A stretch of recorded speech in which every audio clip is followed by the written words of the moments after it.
चल कुंडली धारा मापी। ठीक, ये चुंबकत्व का सेकंड पार्ट समझो। ठीक, सबसे पहले हम बात करते हैं धारा मापी क्या है। ठीक है बेटा, धारा मापी क्या है? धारा मापी मतलब गैल्वेनोमीटर है। ठीक, देखिए धारा मापी वह उपकरण है जिसकी सहायता से, धारा मापी वह उपकरण है जिसकी सहायता से धारा का मापन, जिसकी सहायता से धारा का मापन एवं संसूचन कर सकते हैं। समझ लो ना मेरी बात को। धारा मापी वह उपकरण है जिसकी सहायता से हम धारा का मापन एवं संसूचन कर सकते हैं। प्रश्न ये उठता है, अमीटर भी तो धारा को नापता है। जब अमीटर धारा को नाप सकता था तो हमने फिर धारा मापी क्यों लगाया? तो अमीटर केवल धारा का क्या कर सकता है? अमीटर केवल धारा को माप सकता है। ठीक, अमीटर केवल धारा को माप सकता है, लेकिन जो धारा मापी है ना बेटा, जो धारा मापी है ना, वो केवल धारा को ही नहीं नापता, बल्कि वो किसी भी परिपथ में क्लॉक व एंटी क्लॉक बहने वाली धारा के भी बारे में बता देता है कि धारा क्लॉक वाइज बह रही या एंटी क्लॉक बह रही। तो ये दो काम कर सकते हैं, है ना, न केवल धारा को नापता है बल्कि धारा का भी संसूचन करता है, पता लगा लेता है कि ये क्लॉक बह रही या एंटी क्लॉक बह रही। तो ये रहा धारा मापी। ठीक, अब हमारे सिलेबस के अनुसार धारा मापी को हमारे सिलेबस में दो रखेंगे। एक निलंबन कुंडली धारा मापी, निलंबन कुंडली धारा मापी। ठीक, और दूसरा चल कुंडली धारा मापी, चल कुंडली धारा मापी। पहले तुमने बताया कि धारा मापी वह उपकरण है जिसकी सहायता से हम धारा का मापन एवं संसूचन कर सकते हैं। अब धारा मापी दो प्रकार की होती है, एक निलंबन कुंडली धारा मापी और दूसरा चल कुंडली धारा मापी। तो ये दो होती है। ठीक, ये दो प्रकार की होती है। अब हम पहले निलंबन कुंडली की धारा मापी के बारे में समझेंगे, बाद में चल कुंडली धारा मापी के बारे में समझेंगे। ठीक है, कितनी बात समझ आ गई? अब आप बात करेंगे पहले निलंबन कुंडली धारा मापी। निलंबन कुंडली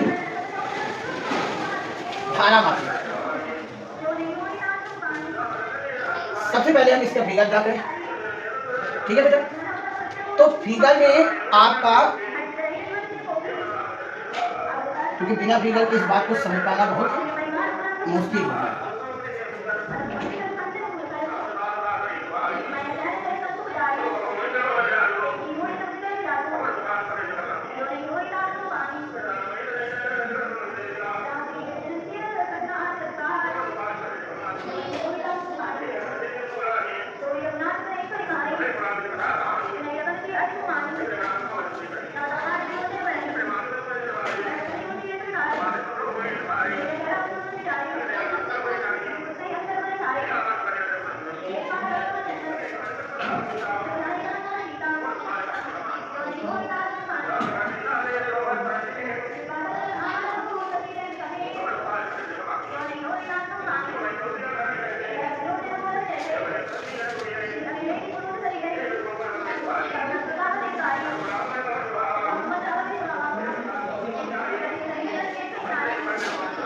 ठीक, अब देखिए इसमें ये चुंबकीय ध्रुव है। ठीक, ये चुंबकीय ध्रुव है। ठीक, ये आपकी कुंडली है, ये आपका समतल दर्पण है, ये आपकी निलंबन पत्ती है जो कि फास्फर ब्रांच की होती है। सारे सब चीजों के बारे में बताइए। ये आपकी मरोड़ टोपी है, मरोड़ टोपी है। ठीक, ये फास्फर ब्रांच की स्प्रिंग है। ये टर्मिनल है T1 और T2 है। ये इसके अंदर नर लोहे की प्रोन है। ठीक है, अब ध्यान से सुनिएगा। निलंबन कुंडली धारा मापी, तो कोई नया इंट्रोडक्शन तो है नहीं, इंट्रोडक्शन तो वही है कि निलंबन कुंडली धारा मापी वाह यंत्र है जिसकी सहायता से हम किसी भी मतलब ये पेपर है निलंबन कुंडली धारा मापी का सचित्र वर्णन करें। तो इसमें यही स्टार्ट करेंगे। निलंबन कुंडली धारा मापी है ना, एक ऐसा उपकरण जिसकी सहायता से किसी भी परिपथ में बहने वाली धारा का मापन एवं संसूचन कर सकते हैं। ठीक, अब बात करें इसका सिद्धांत, ये किस सिद्धांत पर काम करती है कोई पूछ ले तो निलंबन कुंडली धारा मापी सिद्धांत पे कार्य करती है कि जब किसी भी कुंडली में धारा का प्रवाह होगा, जब किसी कुंडली में क्या होगा और वह कुंडली मतलब एक धारावाही लूप समझो, यदि कोई धारावाही लूप लेते हैं और उसको हम चुंबकीय क्षेत्र में रख देते हैं है ना, जब किसी धारावाही लूप को कुंडली में धारा प्रवाहित होने का मतलब धारावाही लूप, और जब किसी धारावाही लूप को कहाँ रखते हैं चुंबकीय क्षेत्र में रखते हैं तो उस पर एक बल युग्म कार्य करेगा, उस पर एक बल युग्म कार्य करता है जो उसे क्या करेगा घुमाएगा है ना बेटा, चुंबकीय क्षेत्र में घुमाने का प्रयास करता है। ये इसी सिद्धांत पर काम करता है। क्या बोला बताओ, पहले इंट्रोडक्शन क्या समझाया, निलंबन कुंडली धारा मापी वह उपकरण है जिसकी सहायता से हम किसी भी परिपथ में धारा का मापन एवं संसूचन कर सकते हैं। यदि सिद्धांत लिखने को आ जाए तो क्या सिद्धांत है, जब किसी धारा ऐसे बोल सकते हैं जब किसी धारावाही कुंडली को या धारावाही लूप को चुंबकीय क्षेत्र में रखते हैं तो उस पर बलाघूर्ण कार्य करेगा जो उसे चुंबकीय क्षेत्र में घुमाने का प्रयास करेगा। ठीक है, घुमाता है। अब इतना इसका बेसिक सिद्धांत है। ठीक, अब आ जाए उसकी रचना है ना, इसकी रचना क्या है तो बेटा इसमें एक आयताकार कुंडली होती है जो एल्युमिनियम के फ्रेम में तांबे के तार को एल्युमिनियम के फ्रेम में तांबे के तार को पृथक रख लपेट कर बनाई जाती है। ठीक, इसमें एक आयताकार कुंडली होती है जो एल्युमिनियम के फ्रेम में तांबे के तार को पृथक रख लपेट कर बनाई जाती है। ठीक बेटा, इस कुंडली को एक फास्फर ब्रांच की पत्ती से लटका देते हैं। अब आप फास्फर ब्रांच आपने पढ़ा होगा, ये पूर्ण प्रत्यास्थ वस्तु के उदाहरण आता है। आपने फर्स्ट ईयर में प्रत्यास्था वाला चैप्टर पढ़ा होगा, प्रत्यास्थ वस्तुएं अप्रत्यास्थ वस्तुएं, तो उसमें प्रत्यास्थ वस्तु के उदाहरण में आता है क्वार्ट्ज और फास्फर ब्रांच। ये प्रत्यास्थ वस्तु होती है, अर्थात यदि इनसे विरूपक बल को हटा लिया जाए तो यह पुनः अपनी किस अवस्था में आ जाएंगे, मूल अवस्था में आ जाती है। ठीक है, तो इसमें एक ये जो कुंडली होती है ये एक फास्फर ब्रांच की पत्ती से के एक सिरे से लटकी रहती है। ठीक, और जो पत्ती का दूसरा सिरा होता है वो मरोड़ टोपी से बंधा रहता है। मरोड़ टोपी मतलब इसमें हम इसको फंसाते हैं तार को और ये उसमें फंसा दिया इसे और ये मरोड़ता है, घूमता है। ठीक, उस तार को घूमने में टाइटली फंसा दिया जाता है ताकि वो आसानी से ये मरोड़ जाए। ठीक, तो ये एक प्रकार का पेच है जिसपे जाकर इसको फंसा दिया। ठीक, इस पत्ती के नीचे क्या लगा रहता है, समतल दर्पण लगा रहता है। अब प्रश्न हुआ कि यहाँ पर पत्ती को निलंबन पत्ती क्यों कहते हैं, है ना, पत्ती बोला जा सकता है, निलंबन क्यों? बेटा जब भी हम किसी भी चीज को किसी स्थिर बिंदु से लटका देते हैं, है ना बेटा, किसी स्थिर बिंदु से किसी से मान लो आपने धागा लिया और ऐसे धागे को हमने कील गाड़ी दीवार पे और धागा से उसको बांध दिया, लटका दिया, है ना बेटा, तो वो एक स्थिर बिंदु से लटक रहा है ना, उसी स्थिर बिंदु को हम कौन सा बिंदु कहते हैं? अब उसके यहाँ पर इसने तार फंसा के तार को स्थिर किया तो ये निलंबन बिंदु और इस लटकी पत्ती को निलंबन पत्ती कहते हैं और इसी के नाम पर इसको क्या बोला गया, निलंबन कुंडली धारा। समझ आ रही बात? इसके नीचे एक समतल दर्पण लगा होता है। हम इस समतल दर्पण के बारे में बात करेंगे क्या होता है। ठीक, कुंडली के नीचे फास्फर ब्रांच की एक स्प्रिंग लगी रहती है। ठीक है बेटा, मरोड़ टोपी का संबंध पेच T1 से होता है ना, और स्प्रिंग का संबंध दूसरे पेच T2 से होता है। ठीक, इस कुंडली को अवतलाकार है ना दो चुंबकीय ध्रुव के बीच रखते हैं। अब इसमें यहाँ पर भी क्वेश्चन बना, इसमें अवतलाकार क्यों लेते हैं, सीधा सीधा बार मैग्नेट क्यों नहीं लिया, उसका भी जवाब है। अभी रचना में हम केवल लिखेंगे कि वो अवतलाकार चुंबकीय ध्रुव के बीच रखी जाती है। ठीक, इसमें एल्युमिनियम के फ्रेम वाला कुंडली के भीतर एक नर्म लोहे की कोर वाली पत्ती रखी होती है। नर्म लोहे की कोर की पत्ती रखी होती है। नर्म लोहा चुंबकीय प्रभाव को क्या कर देता है, बढ़ाने में मदद करता है, इसीलिए इसमें चुंबकीय बल देखा है क्या हो जाए, फैले ना, वह प्रवृत्त रहे, इकट्ठा रहे, है ना, चुंबकीय प्रभाव बढ़ जाए जिसे कह सकते हैं। इसीलिए वहां पर नर्म लोहे की क्या रखी होती है, पत्ती रखी होती है। ठीक, प्लेट रखी होती है, इसे कहते हैं। ठीक, इसमें अवतलाकार चुंबकीय ध्रुव इसलिए लिए जाते हैं ताकि कुंडली का जो तल रहे वो चुंबकीय क्षेत्र में त्रिज्यता बना रहे। अब कुंडली का तल चुंबकीय क्षेत्र में त्रिज्यता बना रहे, इस लाइन का क्या मतलब, इसका मतलब है कुंडली चाहे कैसे भी घूमे, है ना, लेकिन कुंडली का जो तल हो, है ना, और जो चुंबकीय क्षेत्र हो वो परस्पर एक दूसरे के क्या बना रहे, समांतर बना रहे। इसीलिए इस डिजाइन का लिया जाता है। इससे फायदा क्या होगा? इससे फायदा ये होगा कि किसी भी तल के क्षेत्रफल की दिशा तल के कुंडी के तल के क्षेत्रफल की दिशा तल के लंबवत होगी, और जब कुंडी का तल चुंबकीय क्षेत्र के त्रिज्या बना रहेगा तो बी ए के बीच का कोण कितने डिग्री रहेगा। और तुमने पढ़ा कि हमने बताया था स्टार्टिंग में कि ये धारावाही लूप को जब चुंबकीय क्षेत्र रखते तो उस पर एक बलयुग्म आघूर्ण काम करता है, तो टाउ बराबर एन आई बी। और जब ये थीटा का मान 90 रखोगे तो ये अधिकतम बल आघूर्ण काम करेगा। क्यों?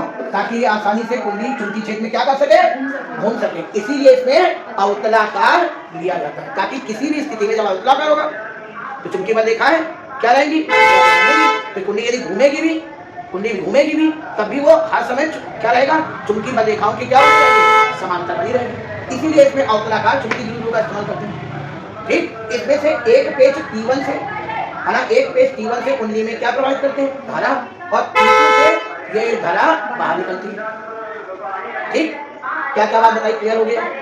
मैंने पहले क्या बताया आपको, देखिए इसमें एक एल्युमिनियम के फ्रेम में, जैसे पहली बात एक आयताकार कुंडी होती है जो एल्युमिनियम के फ्रेम में तांबे के तार को पृथक लपेट कर बनाई जाती है ना।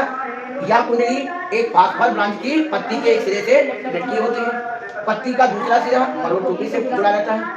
ठीक, पत्ती के नीचे एक समतल दर्पण लगा रहता है। ठीक, समतल दर्पण लगा रहता है। इस पत्ती को हमने समझाया कि निलंबन पत्ती क्यों कहते हैं, क्योंकि इसके नीचे लटकी है। अब इसमें फास्फोर ब्रांच क्या है बेटा, ये कोण प्रत्यास्थ वस्तु है। इसका काम क्या होगा अभी कार्य में समझ में आएगा। ठीक, तो ये फास्फोर ब्रांच की पत्ती से लटकी रहती है। फिर हमने तुम्हें बताया है इस कुंडी का दूसरा सिरा ये फास्फोर ब्रांच की स्प्रिंग से जुड़ा रहता है। मरोड़ टोपी का संबंध पेच T1 से होता है जिससे धारा प्रवेश करती है। स्प्रिंग का संबंध पेच T2 से होता है जिससे धारा बाहर निकलती है।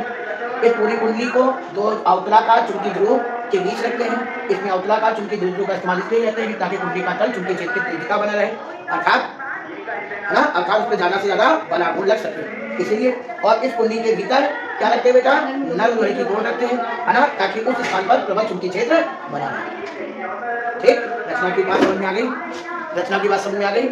अब यदि हमसे कोई पूछे कि वर्किंग क्या है बेटा, अब देखो वर्किंग इतनी है कि जब हम इस टर्मिनल T1 के द्वारा इस कुंडी में क्या प्रवाहित करते हैं, धारा, तो ये कुंडी एक धारावाही लूप की तरह क्या करती है, व्यवहार, और इस पर एक क्या काम करता है, बलयुग्म आघूर्ण काम करता है। धारावाही लूप की तरह व्यवहार करती है, उस पर एक बलयुग्म कार्य करता है, बलयुग्म आघूर्ण कार्य करता है। धारावाही लूप की तरह व्यवहार करती है, उस पर एक बलयुग्म आघूर्ण कार्य करता है। क्लियर हो रहा है? इस पर एक बलयुग्म आघूर्ण कार्य करता है। क्लियर? अब जब ये बलयुग्म आघूर्ण कार्य करेगा तो इसके विक्षेप को, घूम रहे इसके विक्षेप को देखने के लिए, है ना, इसके विक्षेप को देखने के लिए इसमें लैंप का इस्तेमाल किया जाता है। अब जब ये कुंडली घूमेगी, है ना, तो ये शीशा भी क्या करेगा, घूमेगा, और इस शीशे पर क्या गिराया जाता है, प्रकाश लैंप के द्वारा, और उस प्रकाश में भी इसका जो रिफ्लेक्शन होगा वो भी विक्षेपित होगा। ये नॉर्मली लैब में नहीं मिलती है हम लोग को, है ना, बहुत सस्ती होती है क्योंकि निलंबन पत्ती को पत्ती रखी जाती है, टूटने का खतरा वो ज्यादा रहता है। ठीक है, तो ये इसके विक्षेप को हम समतल दर्पण से देख सकते हैं। आसान भाषा में समझाएं, जैसे आपके हाथ में कोई शीशा हो और उस पर प्रकाश गिरे और आप शीशे को घुमाएं तो आप उसका रिफ्लेक्शन देखते हैं कहीं पर घूम रहा होता है, बिल्कुल इसी प्रोसेस पे काम करते हैं। ठीक, तो ये जब कुंडली घूमेगी, है ना, कुंडली घूमेगी तो इसके विक्षेप को हम लैंप और समतल दर्पण की सहायता से पैमाने पर देख सकते हैं, पढ़ लेते हैं उस विक्षेप को। ठीक, अब जब ये घूमेगी तो इसमें निलंबन पत्ती में ऐठन आएगी, ऐठन बलयुग्म उत्पन्न होगा। ठीक, ऐठन बलयुग्म उत्पन्न होगा। ठीक है, जैसे हमने नॉर्मली कोई चीज पकड़ कर दिया उसमें ऐठन बलयुग्म आ गया। जैसे ही हमने इस पे धारा का क्या किया, प्रवाह बंद किया, है ना, तो इस पर एक प्रत्यानयन बलयुग्म आघूर्ण कार्य करने लगता है। तो ये बलयुग्म आघूर्ण जिस लगाकर जिसके द्वारा ये कुंडली क्या हुई, घूमी और ऐठन आ गई। जैसे ही हमने इसको क्या किया, धारा बंद करी, तो ये धारा जैसे बंद वैसे बलयुग्म आघूर्ण समाप्त। अब किसका काम शुरू, वो जो फास्फोर ब्रांच है, फास्फोर एक ब्रांच क्या है, मूल प्रत्यास्थ वस्तु है ना, इस पर जैसे ही विरूपक बल लगना क्या हुआ, बंद हुआ, तो फिर क्या काम करेगा, प्रत्यानयन बल काम करेगा, और फिर से ये जो ऐंठ गई थी फिर से ये घूमकर इस कुंडली को पुनः उसकी पूर्व स्थिति में ले आती है। समझ आई बात? क्या बात हुई समझो। पहले कुंडली में क्या गई, धारा के कारण धारावाही लूप की तरह व्यवहार करी और उस पर क्या काम करने लगा, बलयुग्म आघूर्ण कार्य करा।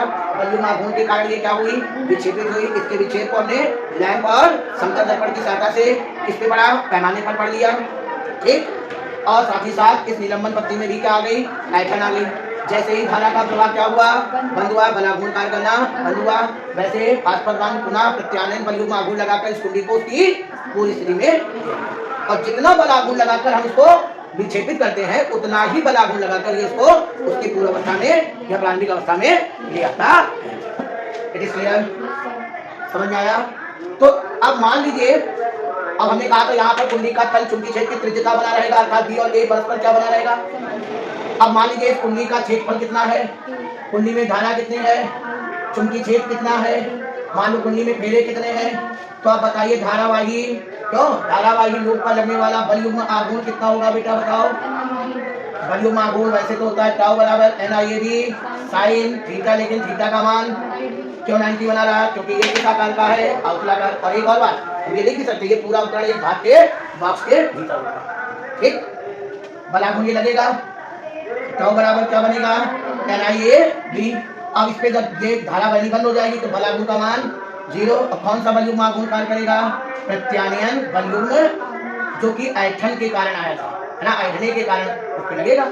ठीक बेटा, अब इसकी यदि मरोड़ जड़ता, हम आगे चल के मरोड़ जड़ता का भी सूत्र बता देंगे, मरोड़ जड़ता कैसे निकाली जाती है ना। तो यदि मरोड़ जड़ता कितनी हो, C हो, और इसका कुंडली का विक्षेप कितना हो, फाई हो, है ना, मरोड़ जड़ता C हो, मरोड़ता मरोड़ आती ना बेटा, जैसे हमने जड़ता पढ़ी है, अस्थियों में जड़ता पढ़ाई जाती है, जड़ता अपरूपक प्रतिबल तथा अपरूपण विकृति के अनुपात को जड़ता गुणांक पढ़ाया जाता है, तो उसमें जड़ता पढ़ाया गया, कई प्रकार के प्रतिबल होते हैं, उसमें जड़ता गुणांक भी था, तो जड़ता वाली कठोरता। तो यहाँ पर C भाई ये मरोड़ जड़ता है, और फाई कुंडली में होने वाला विक्षेप। तो क्योंकि जितना बल युग्म आघूर्ण इस पे लगता है बेटा, उतना ही इस पे प्रत्यानयन बल युग्म आघूर्ण भी लगेगा, उतना ही प्रत्यानयन बल युग्म आघूर्ण लगेगा। और बल युग्म आघूर्ण NIAB होता है, और प्रत्यानयन बल युग्म आघूर्ण C5 होता है। एग्री हो? कोई दिक्कत है? तो अब बताओ बेटा I बराबर क्या होगा बेटा, क्यों I बराबर क्या होगा, C अपॉन कितना NAB। क्यों हम इस चीज को ऐसे भी लिख सकते हैं, क्यों बेटा इस चीज को इधर भी लेके आ सकते हैं, क्या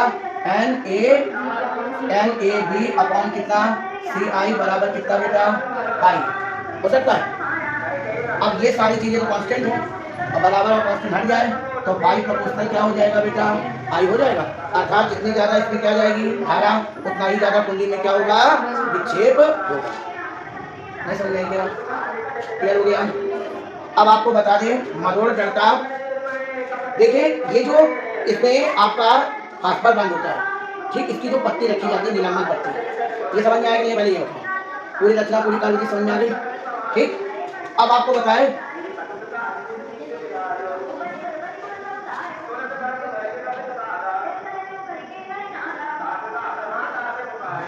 ये बेटा मरोड़ जड़ता का फॉर्मूला पाई ईटा R की पावर 4 2 क्योंकि ये क्वेश्चन इस पे बन जा सकता है कि ये बेटा इतना सेंसिटिव से कैसे, मतलब अच्छा कैसे बन जाए, सुग्राही कैसे बना जाए।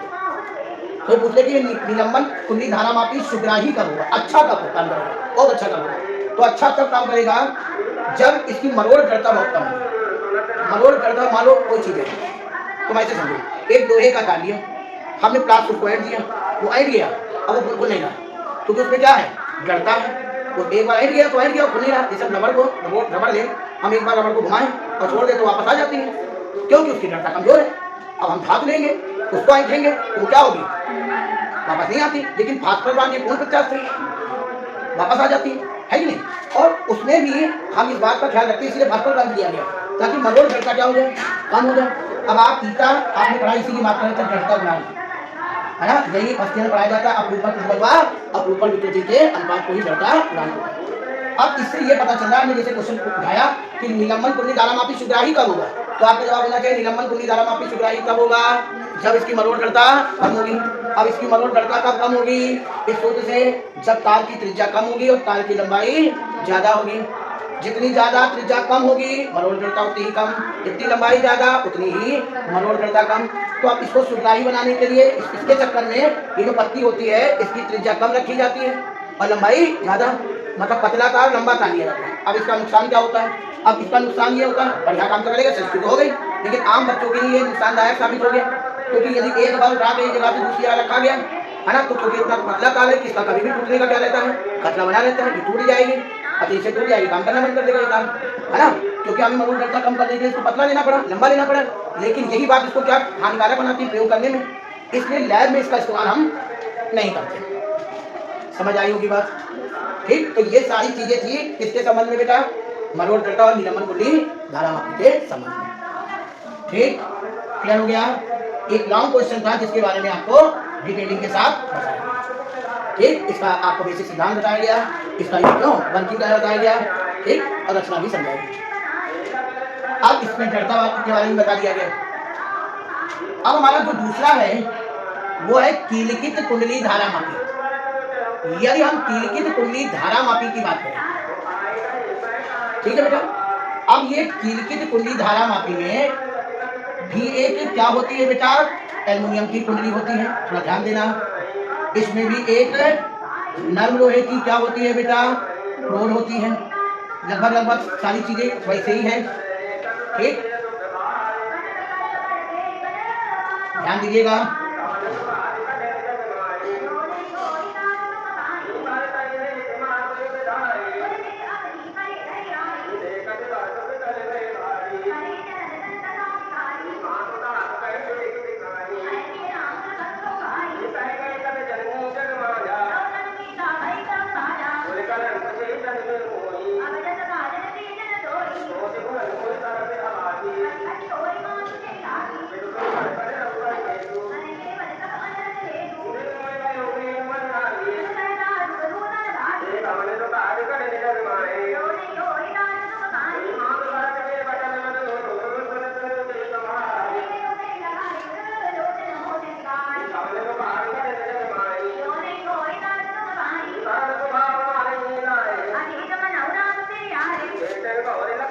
कीलकित कुंडली धारा, ठीक, पहली बात इंट्रोडक्शन आएगा। कीलकित कुंडली धारा मापी क्या है? तो आप यही बात करोगे, कीलकित कुंडली धारा मापी का उपकरण है जिसकी सहायता से हम किसी परपथ में बहने वाली, ठीक, धारा का मापन एवं संशोधन कर सकते हैं। लेकिन इसका ये सिद्धांत किस सिद्धांत पे काम करती है बेटा? निलंबन कुंडली धारा मापी के सिद्धांत वही क्या सिद्धांत कि जब कुंडली में क्या जाएगी, धारा जाएगी, तो वह एक धारावाही रूप की तरह व्यवहार करेगा, उस पर एक बलयोग में कार्य करेगा जो उसे कुंडली को विक्षेपित करता है। तो वो उसी सिद्धांत पे काम करेगा बेटा। ठीक, अब इसमें क्या होता है बेटा? इसमें भी वही एक आयताकार कुंडली होती है जो एल्युमिनियम के फ्रेम में तांबे के तार को पृथक कर लपेट कर क्या की जाती है, बनाई जाती है। बेटा ये जो कुंडली होती है ये दो धातु के टुकड़े के बीच झूलती है। देखो ना, धातु के दो टुकड़े इनके बीच झूलती है, इन्हें चूल कहते हैं। क्योंकि इनका चूल्हे का डिजाइन इन्हें चूल कहते हैं। धातु के दो टुकड़ों के बीच झूलती रहती है। ठीक, अब इन टुकड़ों में या जिन तारों के बीच में एक फास्फर ब्रांच की स्प्रिंग ऐंठन बल युग्म उत्पन्न करने के लिए, ध्यान से सुना, ऐंठन बल युग्म उत्पन्न करने के लिए इसमें क्या बेटा? फास्फर ब्रांच की स्प्रिंग ही लगाई जाती है, ऊपर व नीचे। ठीक, फास्फर ब्रांच की दो स्प्रिंगें लगी जाती है, ऊपर व नीचे, कुंडली के दोनों। इन्हीं स्प्रिंगों का संबंध दो पेचों T1 व T2 से कर देते हैं, है ना। एक पेच से कुंडली में धारा प्रवाहित होगी और दूसरे से बाहर निकलेगी बेटा। ठीक है, इस कुंडली के भीतर एक नल लोहे की क्या रखी होती है? रोड रखी होती है, ताकि वो चुंबकीय क्षेत्र को प्रबल बना दे। ठीक, और ये कुंडली दो वही अवतलाकार दो चुंबकीय ध्रुवों के बीच रखी होती है। ठीक, अवतलाकार चुंबकीय ध्रुवों के बीच रखी होती है। इस कुंडली में एक एल्युमिनियम का क्या लगा होता है बेटा? संकेतक लगा होता है ना। और ये संकेतक एक वृत्तीय पैमाने पर विक्षेपित होता है। ये वृत्तीय पैमाने के सामने खिड़की होती है जिसके सहायता से हम उसके विक्षेप को देख सकते हैं। इस पूरे उपकरण को किसके भीतर रखते हैं? एक धातु के बॉक्स के भीतर रख देते हैं। ये प्रयोग में निलंबन कुंडली धारा मापी से ज्यादा सुग्राही, मतलब अच्छी हो, मतलब प्रयोग में, लेकिन उससे सुग्राही कम होती है। मतलब प्रयोग में आसान है क्योंकि इसमें ज्यादा उसकी ध्यान होता है, लेकिन ये उससे कम सुग्राही थी, मतलब ये अच्छी काम होती है। लेकिन लैब में हम लोग इसी का प्रयोग करते हैं। तो लैब में हम लोग गैल्वेनोमीटर देखते हैं, धारा मापी देखते हैं, वो यही होती है। कीलकित कुंडली क्या बताएगा बेटा? फिर से बताएं। मैंने बोला कीलकित कुंडली धारा मापी क्या होता है बेटा?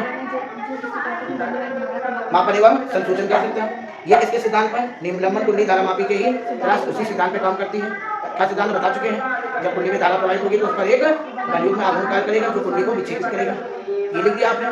फिर रचना कार्य विधि में इनको वैसे सिस्टम लिख देना। रचना कार्य विधि लिखा, उसमें लिख देना इसमें एल्युमिनियम का फ्रेम होता है। एल्युमिनियम के फ्रेम में तांबे के तार को पृथक लपेट कर एक कुंडली बनाई जाती है। ये कुंडली तारों के द्वारा दो चूल्हे के आकार के दो धातु के टुकड़ों के बीच झूलती रहती है, चूल कहते हैं। इन तारों में दो फास्फर ब्रांच की स्प्रिंग ऐंठन बल युग्म के लिए लगाई जाती हैं। इन स्प्रिंगों का संबंध पेज T1 व T2 से होता है। एक पेज से धारा प्रवाहित होती है, प्रवेश करती है, एक से निर्गत होती है।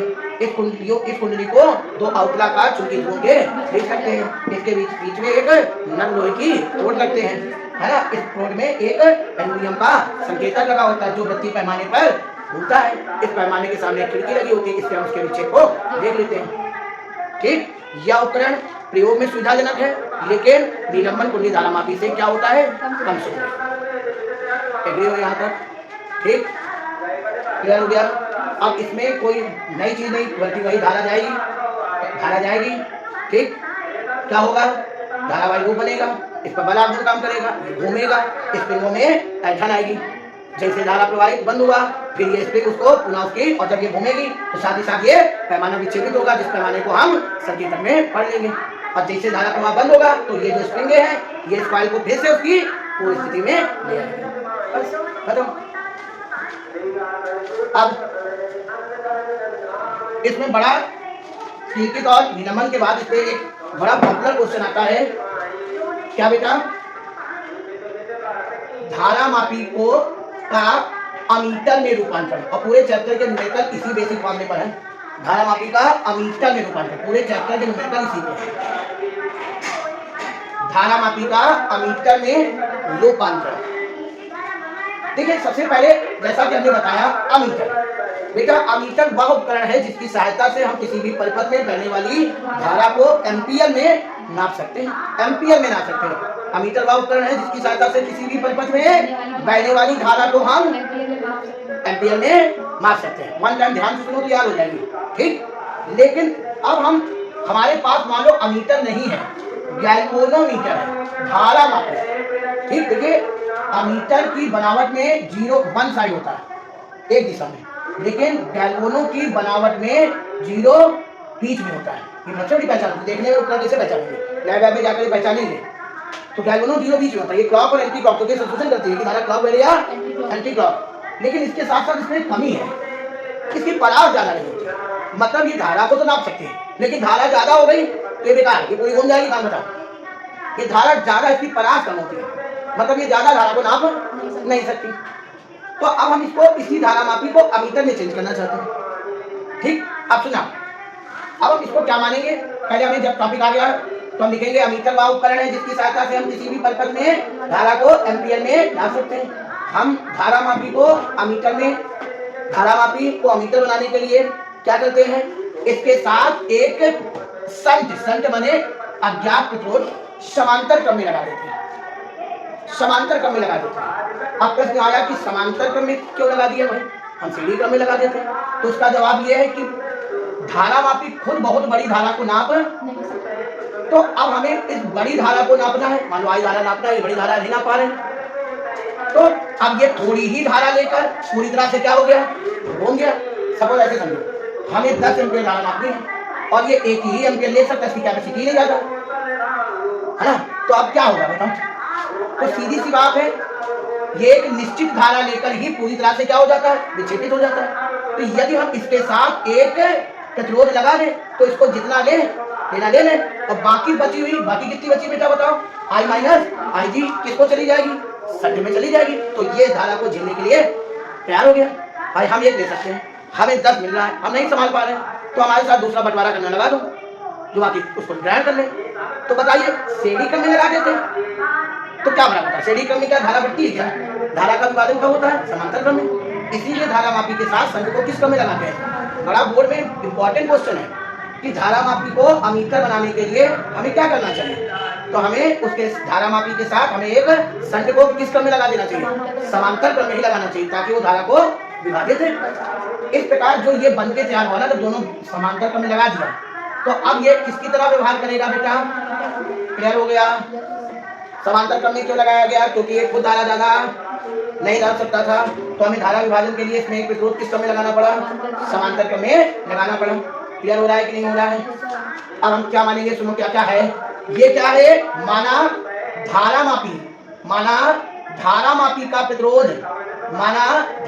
का प्रतिरोध क्या है, कैपिटल जी है।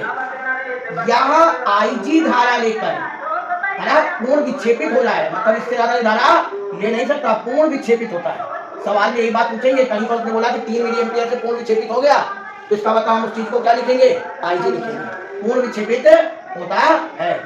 इससे कौन सी धारा नापनी है, I धारा क्या करना है, मापने के लिए क्या लगाया है, एक शंट किस क्रम में लगाना होगा, समांतर क्रम में लगाना होगा। क्लियर, समांतर क्रम में लगाना होगा। क्लियर, ठीक। अब तुम बताओ ये दोनों आपस में किस क्रम में हैं, तो इसका मतलब हम ये कह सकते हैं ना कि धारामापी का विभवांतर क्यों बराबर किसका विभवांतर बेटा, शंट का विभवांतर। अब बताओ धारामापी का विभवांतर कैसे निकालें, जब धारामापी में कितनी धारा जा रही है और धारामापी का खुद का प्रतिरोध। अब बताओ शंट में कितनी धारा जा रही है और इसका प्रतिरोध। तो अब बताओ शंट का प्रतिरोध ज्ञात करने का सूत्र पता चल गया कि नहीं, क्यों कई बार देखना 100 मीटर के क्वेश्चन होंगे, वो बोलेगा इतनी धारा से पूर्ण विक्षेपित हो रहा है, इतनी धारा को मापना है, धारामापी का प्रतिरोध इतना है ना। जैसे बोल दे कि मान लो 1 मिली एम्पियर से 1 एम्पियर से पूर्ण विक्षेपित हो रहा है ना, 10 एम्पियर धारा नापना है, धारामापी का प्रतिरोध 100 ओम है, तो बताओ हमें क्या करना चाहिए। तो हमें इस मामले में इसका मान निकाल कर बता देना चाहिए कि इतना प्रतिरोध हमें किस क्रम में लगा देना है, समांतर क्रम में लगा देना होगा। क्लियर।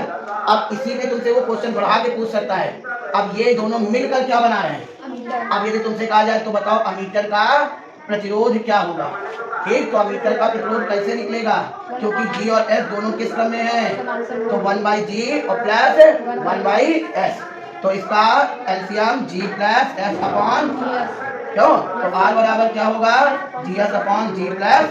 अब तुमसे जब आपने S निकाल लिया होगा, G का मान है ना, तो फिर इस मामले में रखकर हम अमीटर का भी प्रतिरोध ज्ञात कर सकते हो। ये बोर्ड पेपर में 2-3 बार यदि निकल आया तो इससे आ सकते हैं। जब मैं बोला तुम्हें एक बात का ध्यान रखना होगा, IG वो धारा होती है जिससे धारामापी पूर्ण विक्षेपित होता है, I वो धारा होती है जिसे हमें निकालना होता है, मतलब नापना होता है, निकालना नापना होता है, और धारामापी का प्रतिरोध 100 और शंट का प्रतिरोध इस मामले से निकालना, ठीक। इसी में आ जाओ, दूसरी बात समझ आ गई। अब यदि हम इसका दूसरा पहलू पे जाएं, धारामापी को और क्या करा सकते हैं, सब देखिए कितने यूजफुल चीज हो गई। एक तो धारा पता लगा, क्लॉक या एंटी क्लॉक, ऊपर से धारा भी बता रहा है कितना है। अब सुनो एक और काम कर सकता है, ये धारामापी को हम वोल्ट मीटर में रूपांतरण भी कर सकते हैं, वोल्ट मीटर में भी रूपांतरण किया जा सकता है।